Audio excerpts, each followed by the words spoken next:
শিক্ষার্থীবৃন্দ, আজকে তোমাদের সামনে যে কবিতাটি উপস্থাপন করব সেটি পুনশ্চ কাব্যগ্রন্থের বিখ্যাত কবিতা বাঁশি। রবীন্দ্রনাথ ঠাকুর পুনশ্চ কাব্যগ্রন্থে এসে তিনি ছন্দের যে বেড়াজাল সেইটা ছিন্ন করে গদ্য ছন্দে এই কবিতা লিখেছেন। এইটার অবশ্য নানা বাস্তবতা আছে। কল্লোল যুগের কবিরা রবীন্দ্রনাথকে নিয়ে নানা সমালোচনা করছেন। রবীন্দ্রনাথ সাধারণ মানুষের কথা বলেননি, সাধারণ মানুষ রবীন্দ্রনাথের কবিতা বুঝতে পারে না, এরকম নানা অভিযোগের মধ্যে রবীন্দ্রনাথ তাদের কখনো কখনো জবাব দিয়েছেন। তিনি নতুন কিছু সৃষ্টি করেও জবাব দিয়েছেন। রবীন্দ্রনাথ সবসময় নিজেকে অতিক্রম করে গেছেন, নিজেকে ভেঙেছেন। অন্তমিলের যে বন্ধন, সেই বন্ধন ভেঙে পুনশ্চ কাব্যগ্রন্থে তিনি এই মুক্ত ছন্দে, গদ্য ছন্দে তিনি সাধারণ মানুষের সাধারণ জীবনযাপনকে চমৎকার করে উপস্থাপন করেছেন। রবীন্দ্রনাথের এই বাঁশি কবিতায় আমরা লক্ষ্য করব একেবারেই সাদামাটা জীবনকে সুন্দর করে উপস্থাপন করছেন। একজন খুবই সাধারণ কেরানির জীবন এই বাঁশি কবিতায় উঠে এসছে, যেন একটি ছোট গল্প লিখছেন। এমন একটি ভাবে এই কবিতাটি শুরু হয়েছে। কিনু গোয়ালার গলি, দোতলা বাড়ির লোহার গড়াদে দেওয়া একতলা ঘর, পথের ধারি, এইভাবে শুরু হলো কথাটি। তারপরে আমরা লক্ষ্য করব যে লোনা ধরা দেওয়ালেতে মাঝে মাঝে ধসে গেছে বালি, মাঝে মাঝে সেঁতা পড়া দাগ, মার্কিন থানের মার্কা একখানা ছবি, সিদ্ধিদাতা গণেশের ছবি রাখতে ভুল করেন না। সাধারণ মানুষ নানা প্রতিকূলতার মধ্যেও কিন্তু সেই পরম সিদ্ধিদাতার অনুকম্পা পেতে চান, অনুগ্রহ পেতে চান, কল্যাণ, তার আশীর্বাদ পেতে চান। কিন্তু রবীন্দ্রনাথ এই কবিতার মধ্য দিয়ে বুঝিয়েও দিয়েছেন যে এই সাধারণ মানুষের সেই সিদ্ধিদাতা গণেশের সেই সিদ্ধি লাভের প্রত্যাশা পূরণ হয় না। তার দুর্বিষহ জীবনে কখনো স্বস্তি তেমন করে আসেনি, কিন্তু তারপরেও সেই সিদ্ধিদাতা গণেশকে কিন্তু এই সাধারণ মানুষ উপেক্ষা করে না। তারই প্রতিচ্ছবি এই কবিতার মধ্য দিয়ে আমরা খুঁজে পাই। আমি ছাড়া ঘরে থাকে আরেকটি জীব, সেটা টিকটিকি। আমার সঙ্গে তফাৎ শুধু এই, নেই তার অন্যের অভাব। টিকটিকি তার সঙ্গে থাকে, টিকটিকির কোনো ঘর ভাড়া লাগে না। আর সঙ্গত কারণেই পুরনো যা ধ্বংসপ্রাপ্ত বাড়িতেই কিন্তু পোকামাকড় বেশি বাসা বাঁধে, ফলে টিকটিকির খাওয়ার অভাব হয় না। এইভাবেই জীবজগৎ যে চলছে, এই সৃষ্টি চলছে। দেখো, পৃথিবীর সকল জীবের কিন্তু খাদ্যের সংস্থান আছে, ব্যবস্থা কিন্তু স্রষ্টা করেছেন বা এই বিশ্বব্রহ্মাণ্ডে আছে। মানুষের নেই কেন? মানুষের নেই এই জন্যেই যে সত্যিকার অর্থেই টিকটিকিরা স্বাধীন। যেখানে খাবার আছে তার খাওয়ার স্বাধীনতা আছে, কিন্তু যেখানেই খাবার আছে মানুষের কি শেখায় সেই খাবার খাওয়ার স্বাধীনতা আছে? বিভাজন আছে। আমাদের একটি শ্রেণী অনেক সম্পদের মালিক, আরেকটি শ্রেণী কিন্তু খেতে পায় না। পৃথিবীর সকল সম্পদ যদি সমবন্টন হতো তাহলে কিন্তু কোনো মানুষ না খেয়ে থাকতো না। এই ব্যাপারটি রবীন্দ্রনাথ এইভাবে বলেননি, কিন্তু প্রচ্ছন্নভাবে আমরা ভাবতে পারি যে এমনটি ঘটে এই পৃথিবীতে, বিশ্বব্রহ্মাণ্ডে এই বৈষম্যটা চলছে যে টিকটিকির খাদ্যের অভাব নেই, কিন্তু কেরানির জীবনে অভাব আছে। তাই তাকে এই কেরানির কাজ করে, বেতন 25 টাকা, মাইনে 25 টাকা, আর দত্তদের বাড়ি ছেলেকে পড়িয়ে খায়। সে দত্তদের বাড়ি আবার অতিরিক্ত পরিশ্রম করে প্রাইভেট পড়াতে হয়, পড়িয়ে সে খেতে পায়। এই হচ্ছে কেরানির জীবনী। বেতন 25 টাকা, সদাগরি অফিসের কনিষ্ঠ কেরানি, খেতে পায় দত্তদের বাড়ি ছেলেকে পড়িয়ে, শিয়ালদা স্টেশনে যাই, সন্ধিটা কাটিয়ে আসি, আলো জ্বালাবার দায় বাঁচে। এই যে সন্ধিটা কাটিয়ে আসি, আলো জ্বালাবার পয়সা বাঁচানোর জন্যে সে সন্ধিটা কাটাতে শিয়ালদা স্টেশনে যায়। ইঞ্জিনের ধস ধস, বাঁশির আওয়াজ, যাত্রীর ব্যস্ততা, কুলির হাঁকাহাঁকি, 10:30 বেজে যায়। তারপর ঘরে এসে নিরালা নিঝুম অন্ধকার। এই অন্ধকার জীবনের মধ্যে সে ঢুকে পড়ে। এই অন্ধকার জীবনে সেই বৈচিত্র্য নেই। সেই অন্ধকার জীবনে কখন তিনি বৈচিত্র্য অনুভব করছেন? বৈচিত্র্য অনুভব করেন তখন যখন দেখেন যে এই যে জীবন, এই জীবনের কি, যে ঘরে ঢুকে সেই ঘরের চিত্র কি আঁকা হয়েছে, তার পাশে কি, সেটা হচ্ছে কাঁঠালের ভূতি, ওই মরা বিড়ালের ছানা, তারপরে নানা মানে অপরিচ্ছন্ন জিনিস, পরিত্যক্ত জিনিস তার ঘরের চারপাশে পড়ে বীভৎস পরিবেশ তৈরি করেছে। তার ঘরটা এইরকম একটা বীভৎস পরিবেশে তাকে থাকতে হয়। তারপরেও সেই বীভৎস পরিবেশেও সে জীবনের স্বপ্ন দেখে, এইভাবে দেখে যে এইভাবে সে ভাবছে কি, ভাবছে হচ্ছে যে দিনরাত আমরা দেখব যে তার গলির ধারে, গলির মোড়ে কান্তবাবু, তার লম্বা চুল, শৌখিন মেয়ে, তারপরে তার হচ্ছে বড় বড় চোখ, তার শখ হচ্ছে কর্নেট বাজানো। এই কর্নেট যখন সে সুর তুলে, তার তার তার যে চিত্র, সেখানেও সচ্ছলতা নাই, কিন্তু সে তার শখ, সেটা বাজানোর শখ। তখন কখনো দুপুরে, কখনো সকালে, কখনো রাতে, কখনো ভোরবেলায় সে সুর তুলে। যখন সিন্ধু বারোয়ায় লাগে তান, সিন্ধু বারোয়াই তান মানে এক ধরনের রাগ, এই রাগ গাইলে একটা মায়াময় পরিবেশ তৈরি হয়, একটা সুরেলা পরিবেশ তৈরি হয়।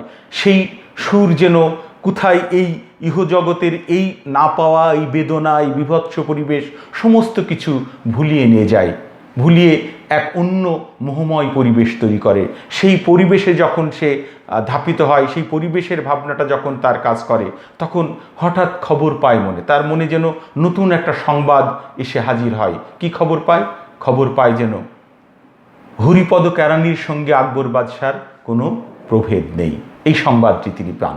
এই দেখ গভীর তত্ত্বের কথা এখানে ফুটে উঠেছে যে হরিপদ কেরানির সঙ্গে আকবর বাদশার কোনো প্রভেদ নেই, চলে গেছে একই বৈকুণ্ঠের দিকে। কারণ মৃত্যুর পরে হরিপদ কেরানির আর আকবর বাদশার সত্যিকার অর্থেই কোনো প্রভেদ থাকে না, সেটা আমরা বাস্তবেও জানি যে মৃত্যুর পরে সবাই খালি হাত পা নিয়েই আমরা চলে যাই। এই যে ভাবনাটা, এই ভাবনাটা রবীন্দ্রনাথের এই সাধারণ কবিতার মধ্যে উঠে এসছে। রবীন্দ্রনাথের বৈশিষ্ট্যই হচ্ছে এরকম যে তিনি ওই অন্যান্য যে সাধারণ মানুষ বা ওই অসহায় মানুষের জীবন নিয়ে যারা কবিতা লিখেছেন, তারা অনেক ক্ষেত্রে দেখা যাচ্ছে সাধারণ জীবনটা এত হতাশাময়, একেবারে স্বপ্নহীন, এমন একটা অনিশ্চিত ভবিষ্যতের দিকে একেবারে শূন্যতার মধ্যে তাকে ছেড়ে দেন। কিন্তু রবীন্দ্রনাথ তা কিন্তু করেননি। তিনি এই প্রতিকূলতার মধ্যেও আশার বাণী শুনিয়েছেন, আশার বাণী শুনিয়েছেন, স্বস্তির জায়গা তৈরি করেছেন, যে তার এই দুর্বিষহ জীবনের মধ্যেও তো তার একটা স্বস্তির জায়গা থাকবে, সেই স্বস্তির জায়গাটা তৈরি করেছেন। এইভাবেই হঠাৎ খবর পাই মনে আকবর বাদশার সঙ্গে হরিপদ কেরানির কোনো প্রভেদ নেই। এই গভীর উপলব্ধিটা আমরা এই সাধারণ একটি কবিতার মধ্যেও রবীন্দ্রনাথ চালান করেছেন চমৎকার করে, সেটা আমরা উপলব্ধি করতে পারি।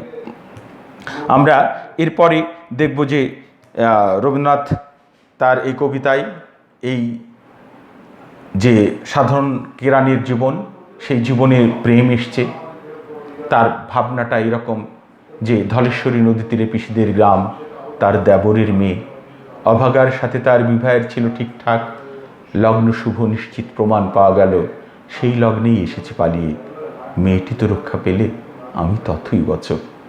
এই যে কেরানির জীবন, অথচ তার জীবনেও প্রেম এসেছিল, কিন্তু সে এই যে ভালোবাসাটাকে বাঁচিয়ে রাখার জন্যেই তার এই ভালোবাসার মানুষটিকে তার দারিদ্র্যের সঙ্গে জড়াতে চাননি। তার এই উপলব্ধিটা কিন্তু শুধু এই কবিতায় না, তার অনেক যে শেষের কবিতাতেও আমরা এরকম উপলব্ধি পেয়েছি। সে লাবণীর সঙ্গে তার ভালোবাসা, কিন্তু একটি পর্যায়ে সে সিদ্ধান্ত নিল যে কেটিকেই বিয়ে করবে, কারণ কেটি হচ্ছে তার ঘড়ায় তোলা জল যা প্রতিনিয়ত পান করবে, আর লাবণ্য হচ্ছে দিঘি যেখানে মন সাঁতার কাটবে। অর্থাৎ তিনি উপলব্ধি করেছেন যে প্রেমটাকে বাঁচিয়ে রাখতে হলে এই দারিদ্র্যের সঙ্গে মেয়েটিকে জড়ালে প্রেমটা থাকবে না, সে প্রেমটাকে বাঁচিয়ে রাখতে চেয়েছেন। সেই জন্যেই তিনি চমৎকার করে বলছেন যে মেয়েটি তো রক্ষা পেলে আমি তথই বলছি, আমি তেমনই আছি, মেয়েটি তো রক্ষা পেলে। অর্থাৎ এই দারিদ্র্য জীবনে এসে যে ঠুকোটুকি হতো, সেইটা থেকে মেয়েটিকে রক্ষা করেছে। এই গভীর উপলব্ধি আমরা প্রেমের ক্ষেত্রে রবীন্দ্রনাথের এই ভাবনাটা আমরা তার নানা লেখার মধ্যেই পাই। এই সাধারণ কেরানির জীবনের উপলব্ধিতেও সেই ভাবনাটা আমরা চমৎকার করে এখানে খুঁজে পেয়েছি।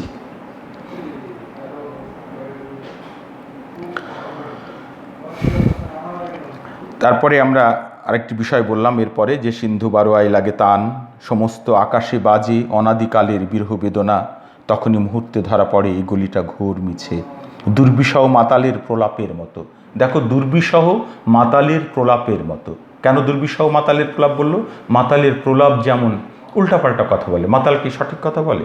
না না কথা বলে, বাস্তব অবাস্তব নানা কথা বলে। সেই রকম তার জীবনটা হঠাৎ করে মনে হলো যে মাতালের প্রলাপের মতো। এই জীবনটা এখানে, এই জীবনটার ক্ষণস্থায়ী, এই জীবনটার এই দুর্বিষহতা, এই কষ্ট, এইটা যেন তেমন করে তার উপলব্ধিতে তখন কাজ করছে না যখন সেই সিন্ধু বারোয়ায় তান লাগে। সেটা চমৎকার করে বলছেন। এই পর্যায়ে এসেই তিনি উপলব্ধি করেছেন ওইটা, যে আকবর বাদশার সঙ্গে হরিপদ কেরানির কোনো প্রভেদ নেই।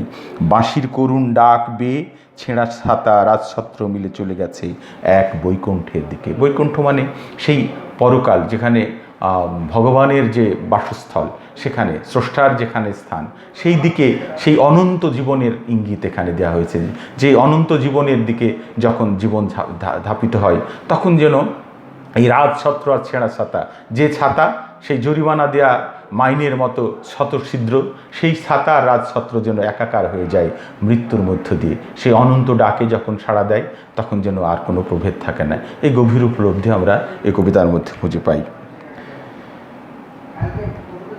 আমরা দেখব তার শেষের দিকে আমরা এসে দেখছি, যে গান যেখানে সত্য অনন্ত গধূলি লগ্নেই, সেইখানে বহি চলে ধলেশ্বরী, তীরে তমালের ঘন ছায়া আঙিনাতে, যে আছে অপেক্ষা করে, তার পরনে ঢাকায় শাড়ি, কপালে সিঁদুর। আমরা চমৎকার করে এখানে রবীন্দ্রনাথের উপলব্ধিটা দেখছি, যে শেষ প্রান্তে এসেও সে উপলব্ধি করছে প্রেম অনন্ত। তার উপলব্ধির জায়গায় সেই মেয়েটি এখনো প্রাণবন্ত। এটা দুরকম করে ভাবা যেতে পারে। কবিতায় সাধারণত নানাভাবে একটি লাইনকে ব্যাখ্যা করা যেতে পারে, যে অনন্তকালে যে এই প্রেমটা আবারও সে উপলব্ধি করছে, অথবা এই জগতেই সবচেয়ে সত্য সে প্রেম। রবীন্দ্রনাথের এই উপলব্ধিটা কিন্তু এই কবিতাতেই না, অনেক জায়গায় আমরা দেখেছি। যেমন শেষের কবিতায় দেখেছি, শেষের কবিতায় তার এইরকম উপলব্ধি, যে সবচেয়ে সত্য মোর সেই মৃত্যুঞ্জয়, সে আমার প্রেম, তারে আমি রাখিয়া এলেম অপরিবর্তন অর্ঘ্য তোমার উদ্দেশ্যে। এই যে অপরিবর্তন অর্ঘ্য তোমার উদ্দেশ্যে, প্রেমটাকে রেখে আসলেন। এমনই এখানে উপলব্ধিতে ধলেশ্বরী নদী তীরে সেই তীরতমালের ঘন ছায়া, যে আছে আঙিনাতে অপেক্ষা করে। এই যে তার পরনে ঢাকায় শরী, সেই উপলব্ধিটা এখনও কাজ করছে।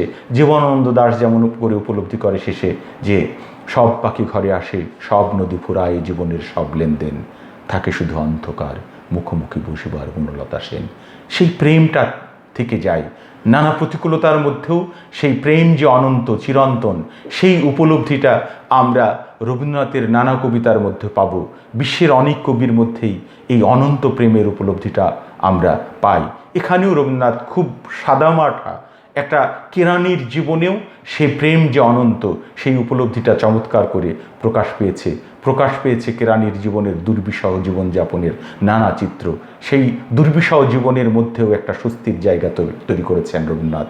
এটাই রবীন্দ্রনাথের সবচেয়ে বড় অর্জন, রবীন্দ্রনাথের বড় কীর্তি, যে তিনি একেবারে ধ্বংসের মুখে ফেলে দেন না, একটা স্বস্তির জায়গায় একজন মানুষকে রেখে যেতে চান। সেই চাওয়াটা আমাদের সবার জীবনে সত্য হোক, সুন্দর হোক। আমরা রবীন্দ্র সাহিত্য পড়ে নিজেদের সুকুমার ব্যক্তিকে বিকশিত করব। আমরা শুধু পাশের জন্য না, নিজেকে বিকশিত করবার জন্য রবীন্দ্রনাথকে পড়া দরকার। সেই উপলব্ধির জায়গা থেকে আমরা সবাই পড়ব এবং নিজেকে সমৃদ্ধ করব। এই হোক আমাদের প্রত্যাশা। প্রিয় শিক্ষার্থী, সবাইকে ধন্যবাদ।